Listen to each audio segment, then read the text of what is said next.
Jason, thanks. The Wisconsin Department of Justice today announced it reached what it calls a historic agreement with Tyco Fire Products on a lawsuit. The settlement includes millions of dollars in monetary payments from Tyco to the state of Wisconsin. Our Taylor Zebel has details on the announcement from Marinette.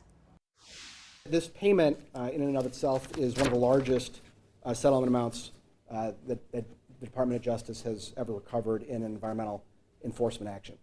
$10 million Tyco will pay to the state of Wisconsin after allegedly violating the state spills law by failing to notify the DNR of a PFAS discharge and treating it.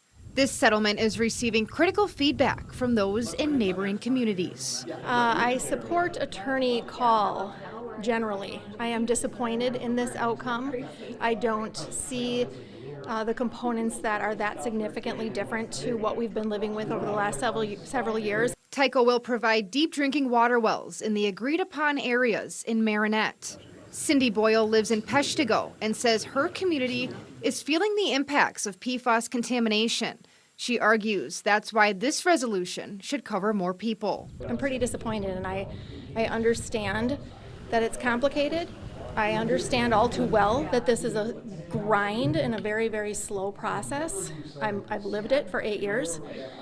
That isn't reason enough to let the responsible party off when they deserve to have far more accountability than they've just gotten away with. Tyco will also establish cleanup goals for PFAS, monitor and report water quality, and remediate PFAS by restoring the environment. This is a significant step, but is only one step in the process of addressing PFAS contamination. Reporting in Marinette, Taylor Zebel, Action 2 News.